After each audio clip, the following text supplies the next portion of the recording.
네, 안녕하세요. 트루메 카도입니다. 요즘 연일 코인 관련 시장이 좀 화제죠. 그래서 준비했습니다. 코인 관련 리뷰를 좀 하려고 하는데요. 이슈들을 좀 리뷰하려고 해요. 자, 일단 지금 코인 관련해서 가장 뜨거운 거는 SBF, 샘 뱅크먼 프리드랑 보이시는 CZ, 창펑자오, 바이낸스 대표이사죠. 이 둘의 싸움이에요. SBF는 FTX라는 세계 3대 거래소였죠. 수장이었고요. 그리고 창펑자오는 바이낸스라는 코인 거래소, 전 세계 1위 거래소의 수장이에요. 자, 근데 얘네 둘이 왜 싸웠냐? SBF가 발행한 토큰이 문제였어요. FTT라는 토큰이었는데, 자, 일단 이거 관련해서는 제가 한번 이미 리뷰를 한 적이 있는데, 한 번 더 얘기를 좀 해드릴게요. 뭐냐면요, 이런 거예요. 자, 보통 우리가 MM이라는 게 보통 다 있어요. 코인 시장에는.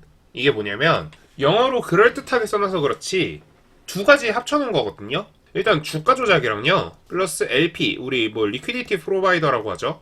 유동성 공급을 해주는 이 두 가지를 합쳐놓은 거예요. 자, 이 두 가지를 같이 합쳐놓은 게 어디더라? 코인 시장이더라. 근데 이 코인 시장에 있는 MM이라는 이 전략이 결국 뭐냐면요, 돈을 기반으로 해요. 자, 그래서 이 돈을 이제 어디서 찍어오느냐가 이제 핵심인데, 이 돈을 찍어오는 건 대부분 뭐였냐면 스테이블 코인이었거든요. 자, 그래서 이 스테이블 코인이라는 거는 결국 뭐였더라? 그냥 진짜 이 MM을 만들기 위한 가상의 돈이더라. 그래서 대표적인 이 스테이블 코인이 뭐가 있다? USDT, 뭐 USDC, USDD 뭐 이런 것들이 있죠. 그리고 여기다 플러스 알파로 루나 기반 그런 것들이 있었던 거고, 얘가 이제 망하면서 움직였던 거예요. 그래서 어디서든 이게 고리가 끊어지면 문제가 돼요. 얘가 고리가 끊어지던 어딘가 한 군데가 끊어지면 문제가 됐던 건데, 루나 사태는 여기서 끊어졌던 거예요. 자, 그런데 여기서 한 가지 머리를 했습니다. 자, 뭐냐면요, 거래소의 코인을 만들어서 스테이블 코인이 아닌 시장, 그리고 여기에 연결되는 스테이블 코인이 있었다고 하면 얘가 망가지는 게 우려였잖아요. 그래서 여기서 이제 혹을 하나 딱 달아줍니다. 여기에다가 코인이라는 이름의 혹을 달아줘요. 그런 다음에 얘랑 직접 거래를 하면 나중에 문제가 생길 수 있으니까 얘랑 거래를 해버리는 거예요. 그래서 스테이블 코인을 신규 발행해서 거래소로 유입시키는 대신 거래소가 만든 코인을 통해서 돈을 유출시키는 거죠. 자, 그래서 거래소에서 만들었던 대표적인 토큰이 뭐가 있냐면 바이낸스에서 만든 BNB, 그리고 뭐 후오비에서 만든 후오비 토큰, 그리고 뭐 비트맥스 토큰, 그리고 뭐 FTX에서 만든 FTT 뭐 이런 코인들이 있겠죠. 자, 그런데 우리가 이걸 잘 생각해 봐야 돼요. 요거를 팔면 다시 안 사도 돼요. 그런데 이거를 담보로 제공해서 돈을 빌리면 어떻게 될까요? 즉, 가상화폐를 담보로요, 실물화폐를 끌어오는 거예요. 가상화폐랑 실물화폐랑 교환을 하면요, 그 실물화폐로 교환된 거를 다시 토해낼 이유는 없어요. 토해낼 의무는 없어요. 뭐 상대가 요구할 수는 있겠죠. 근데 그건 내 선택인 거지 상대방한테 뭐 선택권이 있는 건 아니니까. 그런데 이걸 담보로 제공하게 되면은 어떤 일이 일어나게 되더라? 야, 나 그거 돈 보내줘 라고 하는 순간 이 경제가 와르르 무너지게 되죠. 자, 그래서 지금 그 사태가 벌어진 게 작금의 상태였던 거예요. 작금의 FTT에 있었던 일이라는 거죠. 자, 그런데 우리가 여기서 한 가지 좀 의문이 생겨요. 뭐냐면 후오비 토큰이랑 이제 트론이랑 직접적으로 연결이 되기 시작했고요. 자, 트론이랑 USDD는 직접적인 상관관계가 있는 스테이블 코인입니다. 절대적으로 만나서 안 되는 세 가지가 동시에 만났네요. 여기도 망가질 수 있겠다라는 생각이 들기 시작하는 게 지금까지의 모습이에요. 그리고 그 외에도 거래소를 기반으로 한 거래소들, 예를 들어서 크립토닷컴, 그래서 크립토닷컴에서 만든 CRO, 그 크로노스라는 코인이 있고요. 이거는 원래 과거에 모나코라는 이름을 가지고 있던 코인이었고, 지금은 크립토닷컴을 거쳐서 크로노스로 이름이 바뀌었는데, 얘네들도 그렇고 뭐 게이트아이오도 그렇고 지분 증명이나 이런 게 잘 안 돼 있다 그래서 얘네도 위험하다고 하고, 거기다 트론까지 위험하다라고 하니 코인 시장이 붕괴될 수 있을 것 같네요.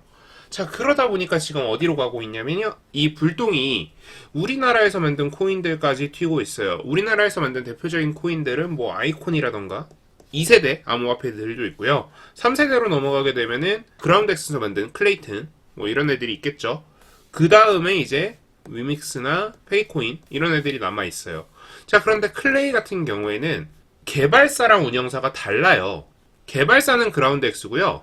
운영사는 크러스트예요. 물론 야 얘네 둘 다 카카오 계열 아니야? 라고 하실 수도 있는데 맞습니다. 하지만 어쨌든 얘네들은 형식적으로라도 개발사랑 운영사를 구분해놨다라는 거예요. 그렇기 때문에 에러를 잡을 수 있는 요소들이 굉장히 많은데요. 문제는 얘네입니다. 자, 창펑자오 선생님께서 앞선 이 이슈들에 대해서 언급을 하면서 무슨 얘기를 했냐면 야 너네 내가 BNB 담보로 잡는 거 봤어? BNB를 담보로 잡지 마. 왜 자체 발행 토큰을 담보로 잡아? 자체 발행 토큰을 담보로 잡는 건 굉장히 위험한 짓이야 라고 했거든요. 자, 그런데 얘네 둘은 어쩔 수 없이 태생적으로 자체 발행 토큰들을 담보로 잡을 수밖에 없는 애들인데다가 위믹스 같은 경우엔 특히 자체 발행 토큰을 확실하게 담보로 잡아서 실제 펀드 운영사에 연결해가지고 이 다른 암호화폐들이랑 계속 스왑했던 정황들이 지금 나와 있거든요. 그래서 이게 사실인지 여부는 아직 조금 더 확인이 필요하겠으나 블록체인 기술상 항상 모든 블록에 다양한 정보들이 다 담겨져 있거든요. 그 정보들을 토대로 유추해 보건대 굉장히 높은 확률로 이 위믹스라는 개발사는 지금 담보로 계속 제공하고 유동성을 계속 공급하고 있어요. 이게 절대적으로 옳지 않은 행동이다. 요건 아니에요. 하지만 지금 위험하게 만들고 있는 행태와 거의 동일한 액션을 취하고 있다라는 거 그 자체가 문제라는 겁니다. 그래서 이 부분에 대해서는 우리가 좀 경각심을 가지고 있을 필요가 있다라는 얘기를 좀 전해드리고 싶었어요. 제가 위믹스에 대한 얘기 그리고 FTT에 대한 이야기를 이미 과거에도 영상으로 제작을 한 바가 있습니다. 그런데 위믹스 같은 경우에도 굉장히 솔직히 매력적인 투자처인 거는 맞아요. 그런데 지금 현재 위험하게 만들고 있는 시장의 상황과 동일한 상황에 있는 종목이 있다라고 하면 우리가 그 종목에 대해서는 투자 결정을 할 때 조금 더 신중해야 하는 게 맞고요.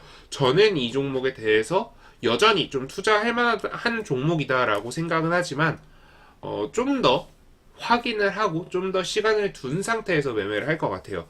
그래서 여러분들도 조금 더 스스로 공부를 해보고 야 이거 그럼에도 불구하고 매력적인 투자처인데 이거 근데 이래서 매력적인 그 투자처로서의 매력이 사라졌는데 이런 생각이 드실 때쯤 투자를 하시면 조금 더 좋은 성과를 거둘 수 있지 않을까요? 우리가 잘 생각해 봐야 되는 건 내가 투자하고 있을 때 0원이 되면 그 사이에 어떤 투자 성과가 있다고 한데 그 투자 성과는 제로라는 겁니다. 실제로 어떤 몇몇 투자자분들은 거의 억대에 가까운 돈을 지금 FTX라는 거래소에 묶여 있는 상태예요. 그리고 그 돈을 회수하지 못하고 있는 상태입니다. 회수하지 못할 가능성이 높고요. 자, 그렇다면 우리는 조금 더 보수적인 투자가 될 필요가 있다라는 말씀을 드리면서 오늘 영상 여기서 마무리하도록 하겠습니다. 네, 지금까지 트레이딩룸의 카도였고요. 오늘 영상 도움 되셨다면 구독, 좋아요, 알람 설정 부탁드립니다. 감사합니다.